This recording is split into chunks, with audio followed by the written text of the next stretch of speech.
Welcome, everybody, to another episode of the Customer Success Show. I am Brad Davis, founder and host of the Customer Success Show and Success Panda. And today we are talking going from IC to people manager roles. I have Mel, my lovely co-host, with us today, as well as Shareem. And then we will have one more joining later.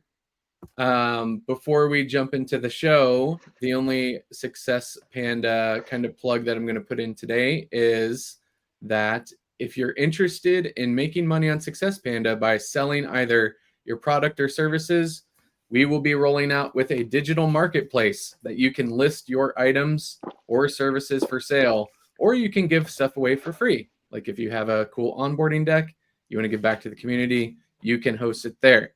So head over to successpanda.io, create a free account, and we look forward to having you join us.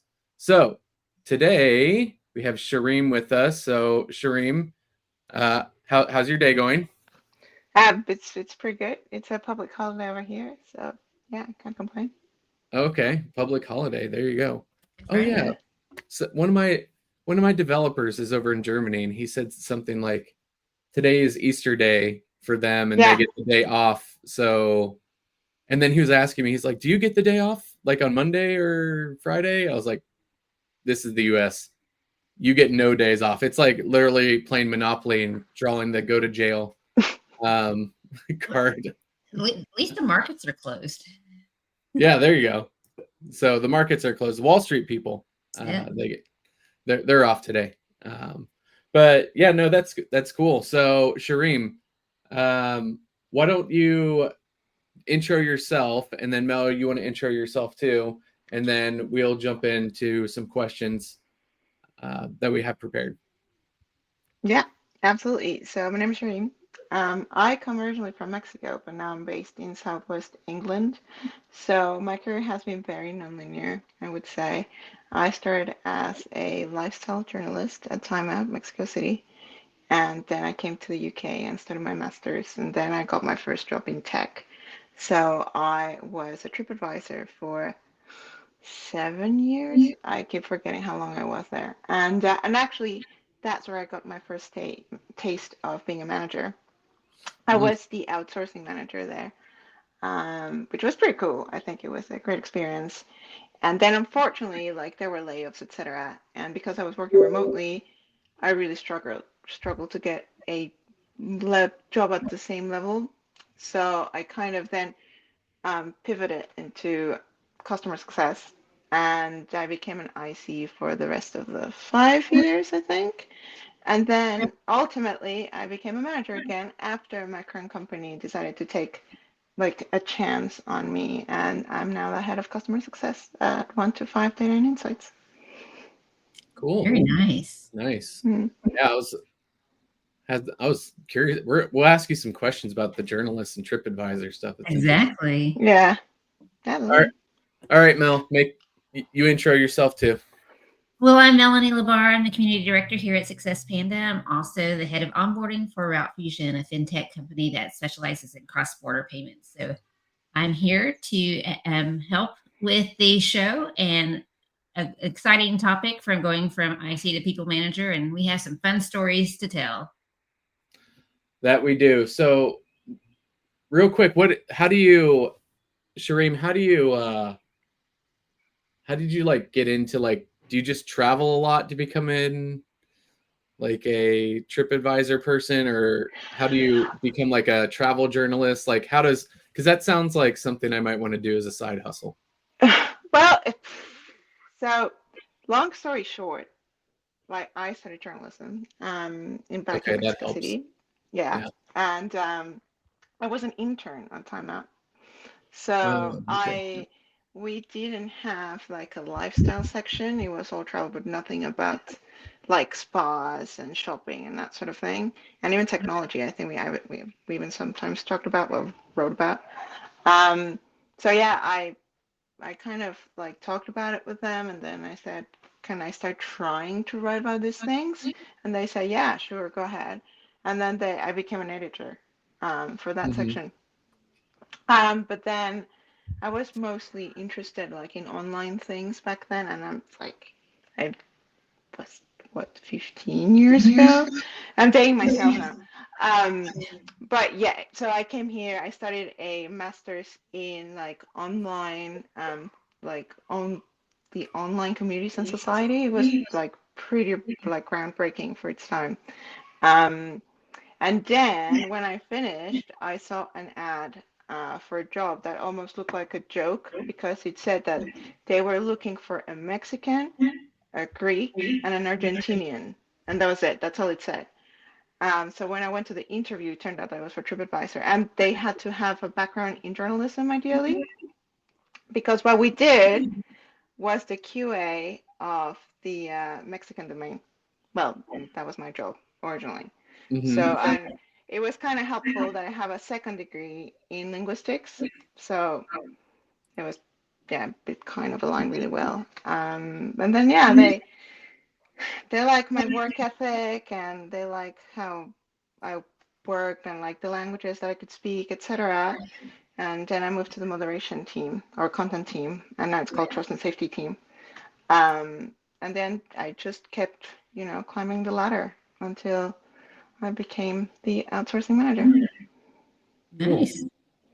Yeah. Cool.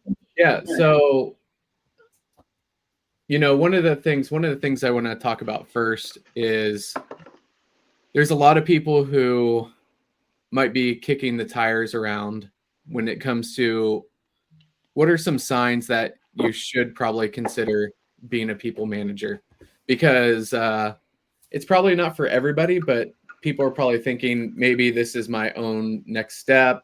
Maybe they don't have a technical or like a IC type career path that they've developed out, so they feel like they have to become a people manager, right? So what characteristics do you think, just in general, or if there's like personality types or kind of anything in that general area, do you think makes for good people managers in your experience? I think coaching, like I like coaching my team, to be fair. That's one of the things that I really miss the most, and having like one-on-ones and giving insights of how they can improve. Right. So for example, I remember when I was the at TripAdvisor, I would say, oh, if you want to increase the productivity, let's see how we can increase your productivity. And I even created like a spreadsheet so they could track things and then they could like look at trends and figure out which way was best and that sort of thing. And then was another one of them who I really like. We became very close. Um, so she would talk to me about what would be her next steps, and I try to coach her through interviews like and yeah, we became very close. And then when she left the company, she ended up taking a job at Amazon. But she's always said that because I kept pushing her to like get the best out of her, that she was able to like climb the ladder in Amazon. And now she's like pretty high up in Amazon. I think it's Austria, no, somewhere in Central Europe. But it was nice, and it was really nice to see her succeed because I could always see that she was going to succeed as well if Yeah. she put her effort into it. Yeah. Okay, cool. So I'm down with coaching. Mel, what do you think? What are some attributes that you think make a good people manager? I think empathy and emotional intelligence of understanding, wanting, and curiosity about the people that are working for them, and being empathetic on the different unique personalities that are going to help you succeed in your goals, from your company goals and your departmental goals. So I think that, making sure that they're aware of the expectations, setting clear expectations, and being empathetic to how different people achieve those goals. Yeah. I think for me, makes me think about a story. One of the very first, my first director of CS role, I was at a construction tech company, and we dealt with a lot of professional tradespeople, people like electricians, plumbers, Mm. people like that who have a skilled trade, right? And a lot of these companies, they, it's just like, hey, we're a professional plumbing company, or we do, where you see glass in the front window, like there's an actual, craft that does that, But anyways, we talked to a lot of them, and this is something that I would come across quite frequently when usually what would happen is if you got a team of like 40 plumbers and, Tim is our best plumber, meaning like he's the quickest, he's the most knowledgeable, he knows a lot about plumbing. It's like, hey, Tim, congrats. We value you. And instead of wanting to double your salary because you're that good, we have to move you up into people management. And he then became like the manager, the director over all of the other plumbers. And the challenge is he didn't know jack squat about managing people. He knew about plumbing, right? And so it would be interesting when I would meet with some of these stakeholders who it was like kind of like talking to my own plumber. It's just like they get that they're in charge of like the tech and they're struggling to figure out how it all makes sense and use things and click here, point here, this is what this does. But for me, the attribute is humility, because like I used to tell people all the time when I would get on calls with them, I would say my goal with my software is to help get you your next promotion or a raise. And I would say that because if you're just one of these point solutions, you're just one of many that exist. They really don't care so much. Like someone cared who's the signatory, or someone who's the champion who wanted to get the outcome. But those power users, those people whose job it is to just implement the technology, they didn't care as much. And so in a way to get them to care, I was just like, hey, I have a path that I found that helps people like you get promoted. And that proved to be very successful. But what I found is like people managers who were humble enough to say, I have some direction, but I'm not 100% certain in all of my strongly held opinions, right? They had enough humility to be like, maybe I don't know a lot about this and I'm willing to be educated, right? So that's self-awareness. Yes. yeah. I So agree. self-awareness, just being able to be humble, being able to be teachable. I feel like so often when people, especially first-time managers, you get into that people manager role, and then people feel like they need to have all the answers. It's like, oh, you're the manager, you now have to have all the answers. In a way, it's your responsibility to try to find clarity, but it doesn't mean that they all derive from you. So I don't know, Shireen, did you ever feel like that? Can you take us through like the first time you were a people manager? What were some of the feelings that maybe you have a story you want to share where you didn't have it all figured out, and then, Well, some learning?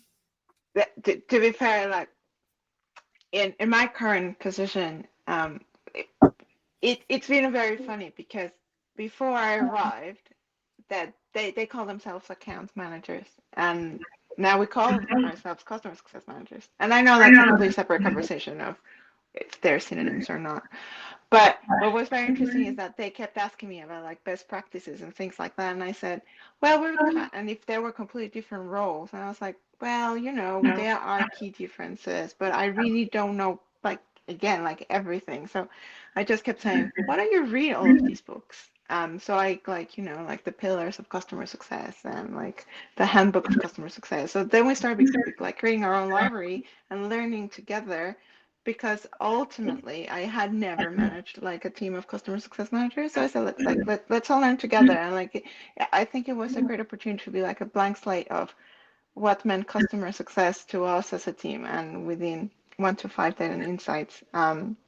Because I generally didn't have all the answers. And what I always like to also do with them is that if they have a question and I don't know the answer, I would say, instead of asking me, why don't we just put it on Slack? And I like to put it on like on the channels, because then it's searchable and then people can learn from that as well. Yeah.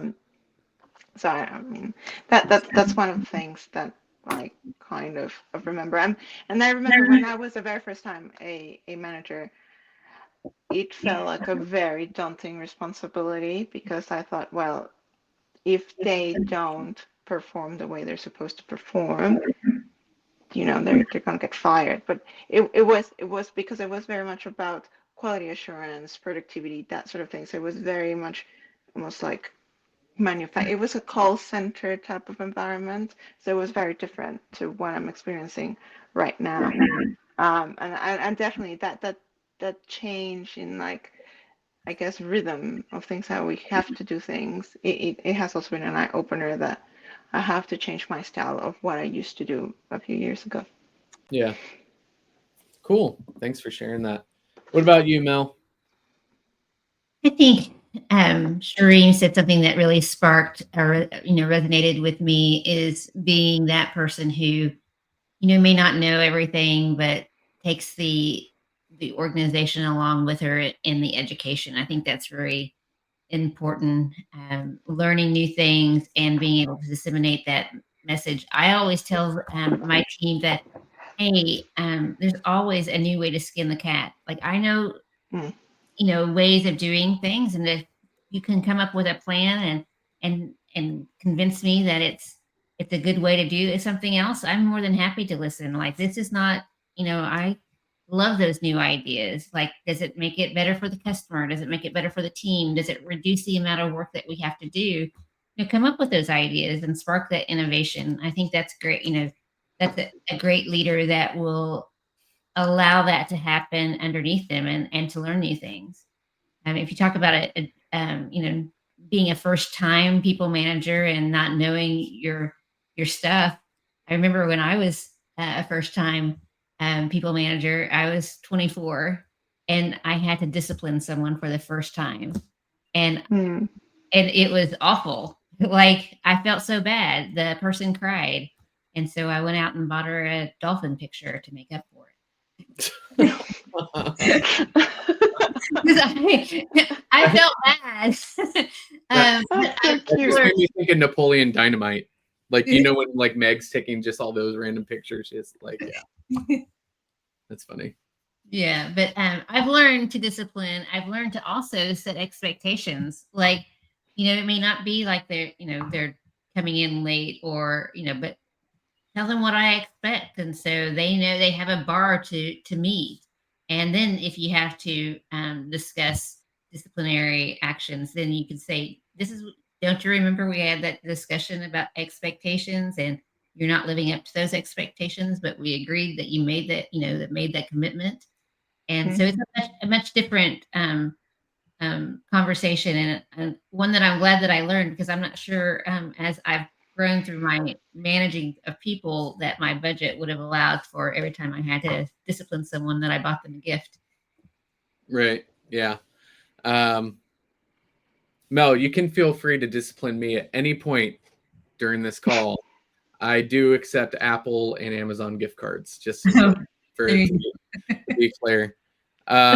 No, so my very, very first time, well, that's not true. I guess it picks up where it depends on what portion of my life we're talking about. So I used to have a custom furniture business, and I eventually scaled it up to like 6 people, and I had 4 contractors. But like, we had real simple tasks for people. Like, I would just hire people to like sand tabletops. So I have like an 8-foot long table, and paid them $15 an hour just to take the orbital sander and just sit there and sand. And it is actually really difficult to find people to just want to do a job like that, because not everyone wants to do a job like, hey, you can listen to music, you can do whatever.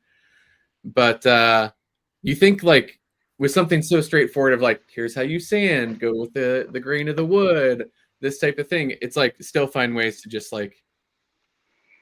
mess up. And it was just, so it's like being able to give correction by far is one of the key things that I think the world needs always continuing education on, because we still hear all the time in LinkedIn about people who have toxic bosses and people who are doing poor management 101 of people. But one story I wanted to share. So at the first time I was a CS leader and I was managing an economist. He was on my team, and he was twice my age, and he went to Wharton, and he was the nicest guy. But man, could he, like, you think I can talk? Oh my goodness. He could he would just talk and talk and talk, and my whole job in trying to like manage him was he would write these white papers for our company, and I would help in the crafting of the content and making sure that it all made sense and that their use cases got in there. So like a typical, I guess, interaction with him, and we'll call him Steve. His name wasn't Steve, but I'd say, "Hey, Steve, like we need to get this paper done in 30 days or 45 days." And we were on a steady, like there was never any surprises. But Mel, what happened the day before the paper was due? He got sick. He got laryngitis. No, I need to rewrite these last, 40 pages because the economy's changed. At the beginning of the month it was this and now it's this, and I'm like, "Oh my gosh." Oh my gosh. Yeah, and so it's like I reported to the CEO and he was just like, "Why is Steve always late with his reports?" And then I was like, "Okay, he's doing this and this." And then finally I had to kind of like put my foot down. I was like, "Steve, I don't care if the report is necessarily up to like completely right. It's not a real-time report. I don't think our clients are doing that. We need to stick to the deadline." And anyways, he was really gracious about it, but it's really hard to try to tell people quote unquote bad news because you try to do it in a good way, like, "Hey, you give them the sandwich, the compliment sandwich. I like your report. Here's this." But it's always 2 weeks late, which means that we don't get to send it out with our monthly newsletter. So, yeah, we need to fix that. So, Some people can't. anyways, Some that people was can't at a compliment sandwich. They have to be direct. You have to be direct with them, like oh Brad. yeah. No, and I was, and I guess what I'm saying is when you're a first time manager, sometimes, especially because everyone likes to be nice most of the time, unless you're the 2% sociopath, which is like, "Hey, hello, please don't go be a forest ranger or something." But yeah, you have to be super direct, but it still doesn't mean that it's not easy, right? Because you hadn't crossed that in the relationship yet, right? Mhm. Kind of like when you're dating and you're just like, "Okay, she shows up again on another date wearing mismatching socks. I'm gonna have to tell her, like, why are you wearing mismatching socks? That's weird." You know?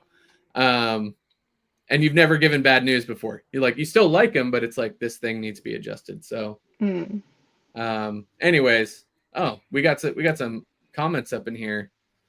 John says learning together really helps the team understand the way the leader thinks and also understand the expectations of the role in more depth. Yeah, that's true. Brandon says, I think there's a level of vulnerability that you need in people management because you also need to be able to take criticism from your direct report. Yeah, you do. And yeah, let's talk about that. Does anybody have experience getting criticism from their direct reports, and how'd you handle that, Shreem or Mel? I'm trying to think. I guess I have been told that I'm very much like the compliment sandwich. I give too many, I guess, and I'm too fluffy. So I was being told that I was more like the cool auntie as a manager, and that I didn't get.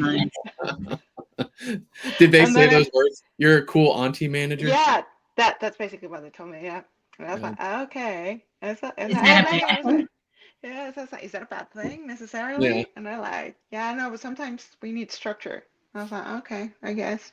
Well, thanks for the feedback. I mean, because that did make me think, well, maybe we do need a bit more structure because, I'm the typical millennial manager that I want everybody to be happy and like everybody to, you know, Oh, yeah. have a work-life balance and like bring the cats, bring the dogs to screen, etc. That sort of thing. And they're like, yeah, I know, it's too, you know, like we need more structure, more grounding. Like it's everything up in the air with you.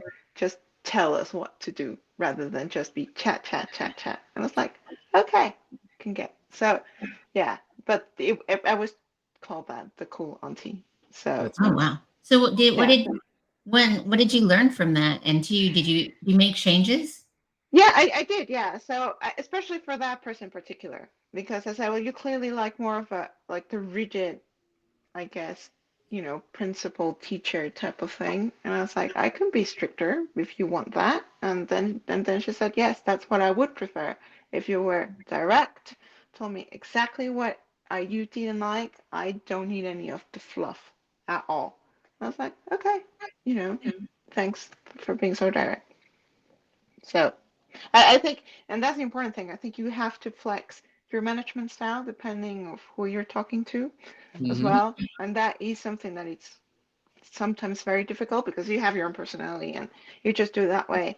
But it doesn't necessarily match the same wavelength as everybody else. And I think that's definitely a learned skill. I think that I've been asked in my job journey and job search journey, like what my management style is. And I think like it's really kind of, you can't just be an authoritarian to everyone or a player coach to everyone. I think that you have to really meet that person in the middle. Like Brad may be the person that is just driven by hitting milestones, where Shireen, you may be motivated by just be telling you that you're, you know, good job, good job.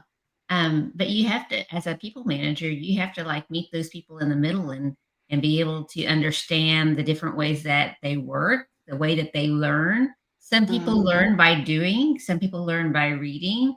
So you really, to be a good people manager, to really understand how people learn and what motivates people to get them to that common goal that you have, that your company has set upon your department. Yeah, there's in my time of talking with all of these different people, job seekers, people networking, my time in Success Panda, the people manager um, conversation comes up quite frequently. In fact, it was already happened so frequently that last year, about this time last year, when I was a speaker and I had a speaking spot at Pulse. Pulse is a customer success conference put on by Gainsight, and it happened last May. And so I was there, and my speaking spot was right during lunch, and it was in the big, it was in the big, where everyone's eating. Um, it wasn't in like an auditorium; it was where all like the sponsors are, and they had I think two stages, and so people were during lunch. And so I had lots of people. So I had people that were actually sitting in the chairs listening, but then there was like all the people all around who could still hear me, even though they were like sitting eating lunch. And I'm pretty passionate about doing the free things well when it comes to being a people manager. And so we can sit here and just be like, well, what are the free things? Well, from all the people that I talk to who say that they don't have a great manager, the free things are like giving appreciation. Hey, Mel, you said you were going to do X. You actually did it. Good job. Right? Mm-hmm. Give like words of appreciation, praise in public, and then correct in private. If we're on a group, if we're on our daily stand up, it's like, Mel, how come you're always, not updating the CRM the way that we told you to? And I'm correcting Mel in front of, 5 other people, then it's like Mel's not going to appreciate that, right? So there's like the basic things. Like, what do you think? What do you think, Shireen? What are some free things that managers can do well, or what do you think are some good practices that managers can do well that people can uh, start implementing? We'll so, we'll we'll welcome Alicia here to the stage. Alicia, welcome. Hey guys. hi, Alicia. You'll just jump right into the convo here, but go ahead, Shreem. Oh, I was just gonna say, I could tell you the 3 things that they shouldn't do, because I think one of the key things of being a people manager is that we don't, when you get into it, you don't necessarily understand that you can destroy somebody's self-esteem, I think.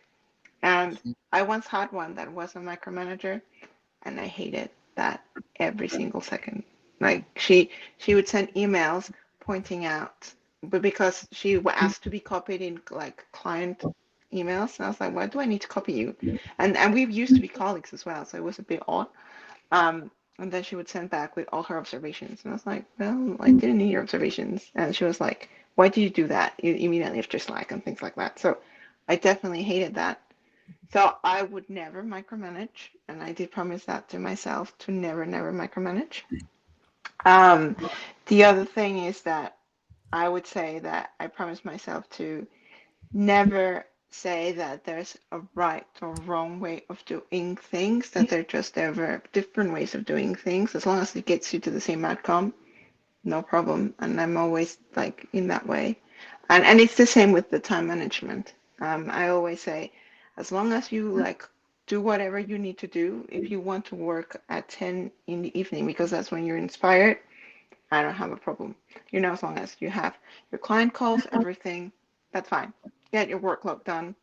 That's all that I care. So I I think those would be like a mix of the things that and I think they're all kind of related in the sense that I let them do like choose their own path. And then I always tell them this is not my own phrase. I get it from a guy from Peloton, but it says I make suggestions, you make decisions, and I think that's very true. And that's how I like to lead the team in that sense.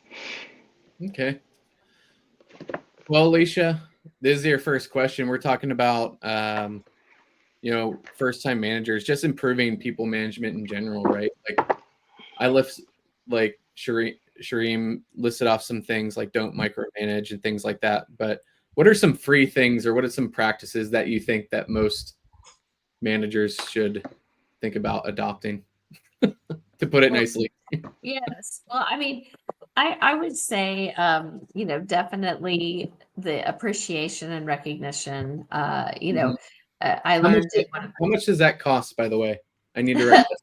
How much? That's absolutely free. Oh, nothing? Nothing.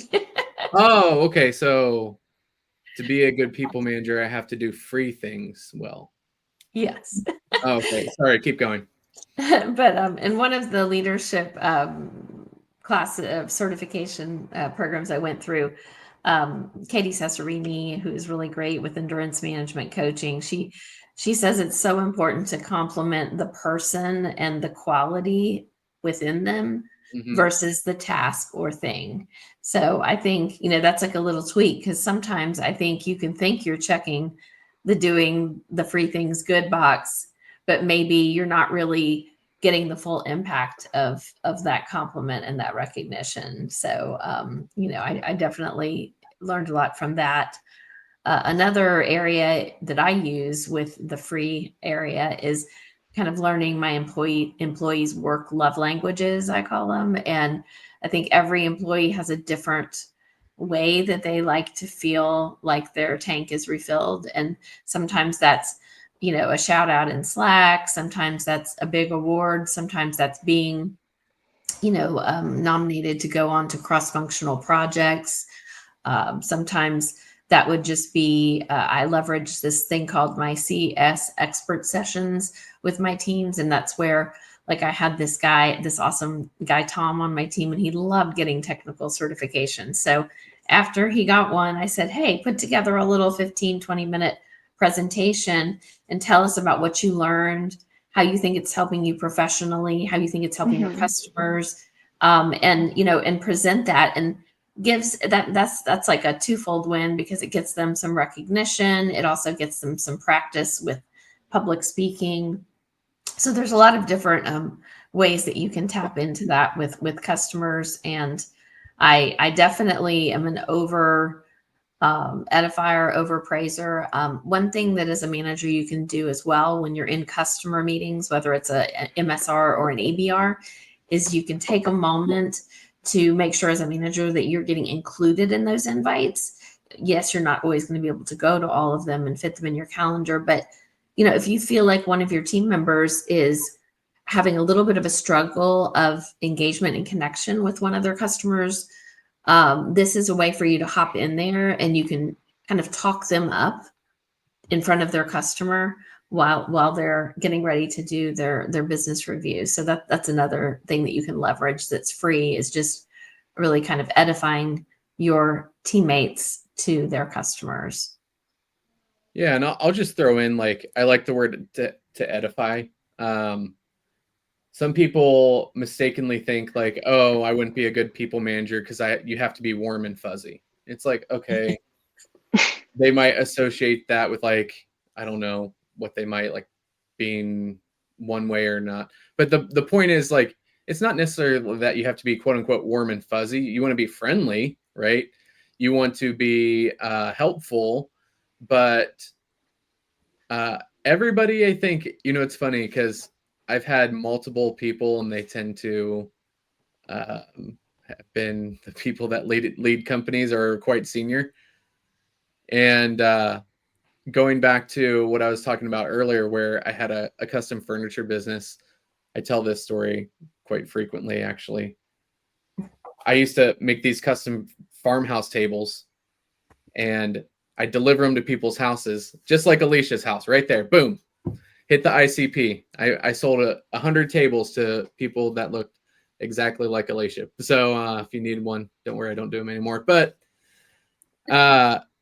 they would come over and they would just be like, oh, this is so wonderful. This is so amazing. Thank you so much. This is exactly the design I wanted. It fits right here. I already have my decor. How about this, Brad? You come back next week with your wife and your 2 little kids, and you can be the first people that share a meal with us right here because you made this table. And I'm like, oh, that's very nice. I never actually took anybody up on it. I think I thought about it one time. I thought about it one time because I was, but I was like, no, I probably shouldn't. But the point is they were extremely appreciative of like everything that I did, from the product and the result that I was able to produce. Fast forward, I'm working in tech. I 2x upsell revenues, and all I get from the CEO is like, oh yeah, that's good. Another leader says, we didn't lose a single customer in 2022. Okay, good. What's next? So it's like there is a huge disconnect of being able to actually take the time to celebrate not only small wins, but especially some of these big wins, right? You're renewing 6 or 7 figure, enterprise accounts. Like, that is a huge win, right? And I think a lot of times, you're looking at a senior leader, especially you're looking at a CEO or somebody in the C-suite, they're not stopping to smell the flowers, right, along the way at every little win. But you know what? Every single win like that for your enterprise CSM is a huge deal, right? So I think it's just it's important for us as frontline or first-time managers, right, or as frontline managers for the team, to make sure that although you're dealing with, we'll say, the higher ups where it's not, we'll say, as big of a deal, it is a huge deal to your team and to the individual person. Just like, you miss one of your kids' baseball games. You're just like, even though you've never missed one, they're like, where were you? I'm like, what do you mean? I was doing something. And then they're like, but you weren't there. It's like they notice, right? They start to notice. And then your team's going to start to notice too if you're not giving them the praise that they need. So I don't know. Anyone else have experiences like that? Or is that just me? Hey, no lost accounts. Good job. Yeah, it kind of depends on the company and like really kind of the product. I mean, I worked for a pathology company when we were dealing with cancer, diagnosis of cancer. And so there was an actual meaning of the work that you were doing. And then when I moved on to kind of more of a corporate area where we were dealing with oil and gas, I mean, it just didn't have the same same effect of like, oh boy, another oil drill. Yay. Yeah. To Mm. saving someone's life because they got a cancer diagnosis early. So you have to, as a manager, kind of celebrate those wins of your own department. Like you may not get the celebration that you think that you should deserve as, from the top down, but celebrate the things that are accomplished by your team. Yeah. Kind of, put the little flower on their desk because they did a good job. And I think from what Alicia said is like, it doesn't have to be the task. It's like, Brad, you have a good heart. You just really care about your customers and you just go the million mile every single time. That's just part of your heart is more of edifying that celebration versus, you did a great job at delivering that news for that QBR. Yeah. And I think too, it's kind of like, it's that old saying where, the joy is in the journey, where if you're going on a vacation and you're like, okay, we're going to go hike up this mountain because I really want to go to the top of the mountain and see the view, right? Well, there's views all along the way, all the way up the mountain, right? Mm. And I think that so many times, you as a manager, you need to, a lot of people get focused on only like, okay, I'm at the top. Now it's time to go to, the next mountain. We need to move from mountain to mountain to mountain because some people have that perspective.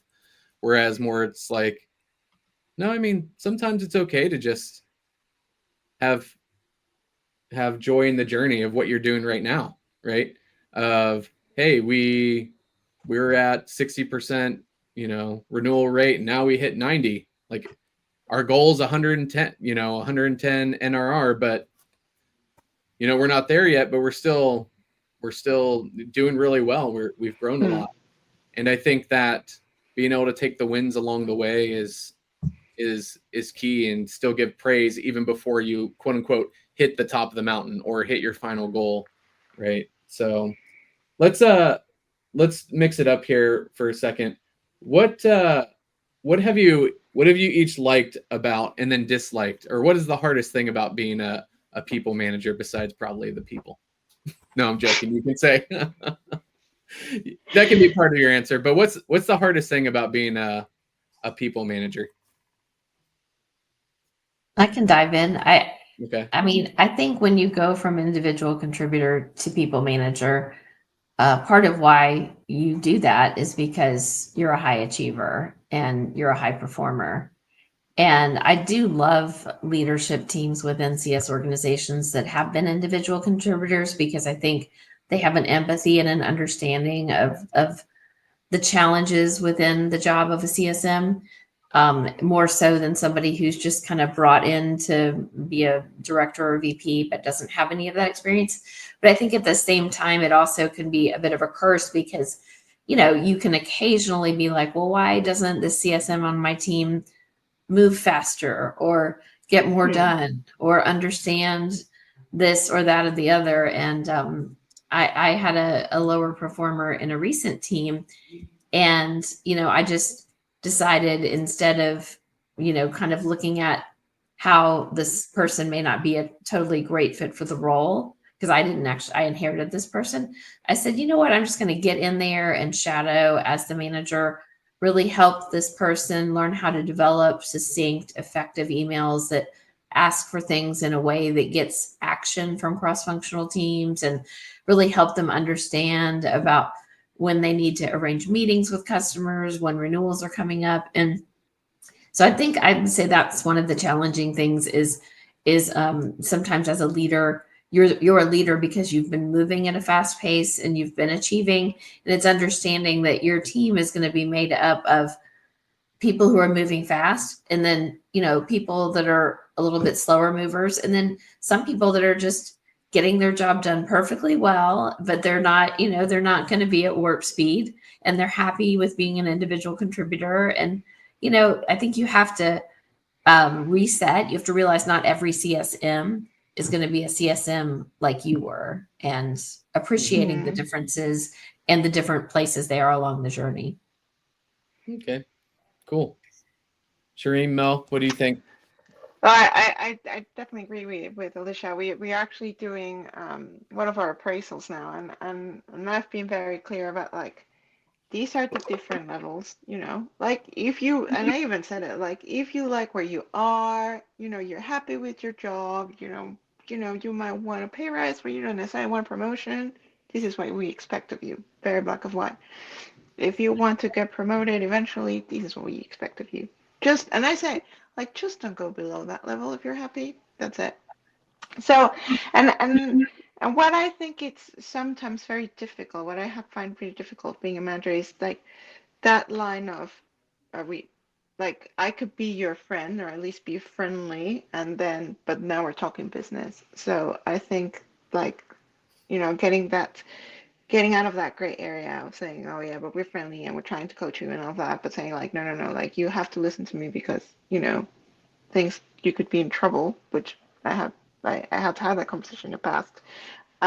It's really hard to talk to them as not a friend, but a manager. And sometimes I do it the other way around. I say like not talking as a manager, talking as a friend. I think that's what you should be doing. So I do play with both at the same time, so maybe it doesn't do me any favors. But and I that's to be fair really my biggest struggle because I like to empathize with everyone and like try to be their friends, but sometimes you can't be their friends because that's just not the nature of the beast. Yeah. What about you, Mel? What's the hardest thing? Being able to take a step back and look at the lens of kind of viewing them as a far away, not as a friend, not as an employee, when they don't make they don't are not hitting your expectations, of being able to step back and look at that holistically, like what could I have done better? Am I failing the employee? Why are they not meeting expectations? And kind of taking a step back from my side. Like I go into the relationship trying to meet them in the middle. I set expectations.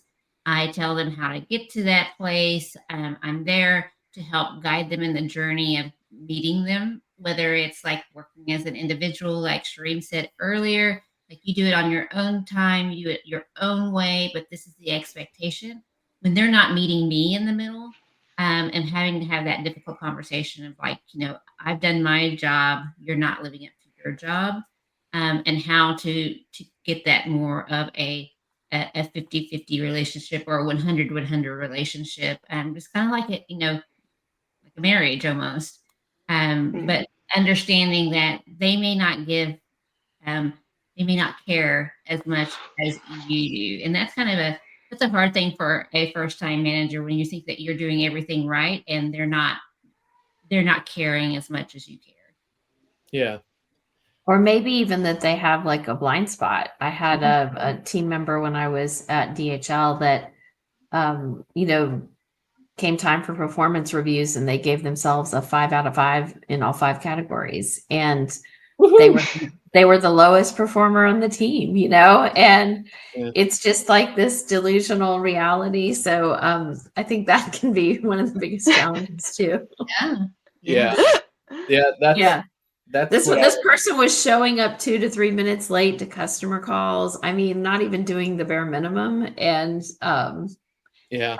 had to go on a little pip, around the block. But Yeah. Right. Just a little around the block. Yeah. That's for me, that's been the hardest thing is even though I've become what I would say is pretty proficient at doing it, but it's still always hard in doing it is just giving bad news.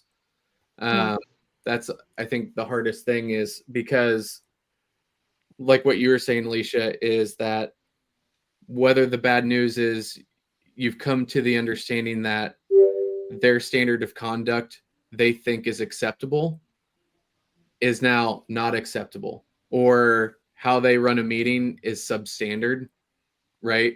Or, whatever.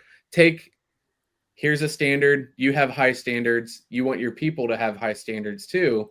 And when I see your high standards and I say no, or they say like I see different or things like that, then that's why like people management I think is so hard, because you're constantly having to defend the standards that not only you're given, but then whatever your personal, we'll just say, style is, or what you value, your value system that you try to superimpose on your team. So like maybe like Alicia, like you were saying, maybe showing up to a minute, 2 minutes late is the death cross for Alicia, whereas their old manager, like, oh, they didn't care, or they came from a company where that was like a standard tradition all the time, right? So having those tough conversations, and what I say is correcting traditions, or we'll say false traditions of previous companies. So Well, and it's also, I think, as CS, being in CS in general, we're people pleasers. We want happy teams. We want happy customers. So I'd say 90% of our communications are extremely warm and fuzzy and positive. And so it's hard when you have to come in there and kind of level set and say, this isn't, like, it's almost like you're changing personas within yourself. And I think that part of it's hard as well. And I think sometimes that's what makes it hard for the recipient of any kind of correction or constructive feedback. Right. So we only have a little bit of time left, but I want to do a quick fire round here of just, we'll say that all three of you are CSMs, and I'm a director, and you're all gunning for the same job as manager of CSM, right? So if you had to give me like your 1 minute pitch of why you would make a good manager, like, you can either give a pitch, like just role play it, or you can just be like, here's how I would approach it, or here are the points that I think would how I would approach it. So Mel, why don't you go first? What would be your 1 minute pitch of what do you think would be a good manager? I think my management experience with several people that I have, I've built and led teams that are clients. Pause. We got to start this role play over. We got to do the role play over, Mel, because you got to do it assuming you have no prior management experience. Oh, as a first-time manager? Yeah, as a first-time manager. Sorry. Okay. I know. Sorry, just change the rules. Audible. There you go. All right, go ahead, Mel. As a CSM, I enjoy people and process, and so I think that my ability to lead customers will show is indicative of how I would lead a team, setting expectations, a clear sight to success, and the ability to encourage and deliver results. Okay, there you go, Mel. All right, Alicia, what would you say? What would your minute pitch be? This would be my advice to people as well, but I would say I'm your next manager because I've already been your manager. I've been doing the job before I've been given the title, and that's how I work and that's how I operate. So every time something on the team needed to be taken care of, I was there. Every time a new team member came on, I mentored them. Every time a best practice needed to be developed, I was there to help. I crafted templates to help with all of the different service reviews. So I believe I've stepped in and I've done the role before I even got the role. That's why I'm perfect for it. Nice. Yeah. Dream. I would say that I've shown proactiveness throughout my tenure here. I've created cross-functional projects that have helped not just our department, but the product and customer support as well. I've shown leadership by always offering to lead those projects or anything else that comes across.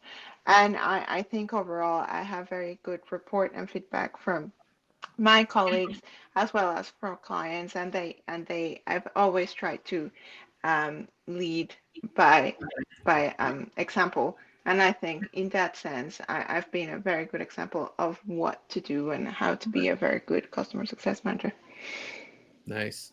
See, I would probably take a more comical route where I would say, I'll get you 5 stars on Glassdoor, and I'll make sure that they're all positive, right?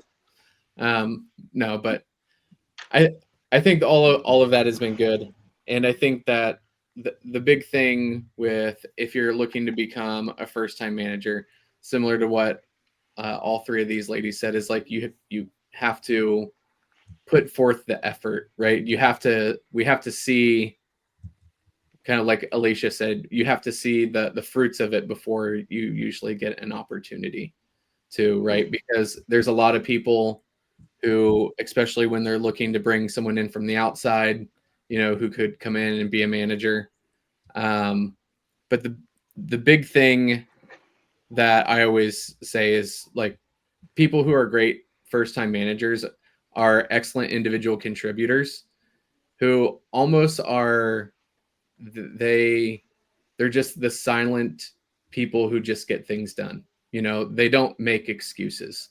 And that's the thing, is like, they're not making excuses. And what I tell people is, like, you don't have to play politics at work if you are competent, because people that are extremely competent and high performing at their job, they tend to get a lot more opportunities. So become a master at what you do, become very skilled at your craft, and you will have more opportunities. But at the same time, similar, like Mel was saying, you gotta raise your hand, right? So if that's something that you want to do, you got at least, because even though you might have a people manager right now that can is great, a lot of things, they probably don't read your mind. So you got to. Yeah, that's so important. Articulating, what your goals are, and your manager should be working with you as an individual contributor to see what your 90-day, 18-month, and 4-year plans are, and your own employee success plan. But yeah, I definitely agree. Somebody's not going to know what you don't tell them. And I heard a leader in a leadership class, they said, "You don't find promotions; promotions find you." And I think that's, you'll get the taps on the shoulder if you're doing hard work and smart work. Yeah. Cool. Well, ladies, it is at time now, and thank you, Alicia, Shareem, and Mel, for coming on the show and talking about becoming a first-time manager. Everyone have a great weekend. It is sunny and 68 degrees right now, so I am going to finish going out and getting a couple more flowers. But ladies, thanks for coming on, and we will see you next week on the Customer Success Show. Bye, everybody. Thank you. Bye. Bye.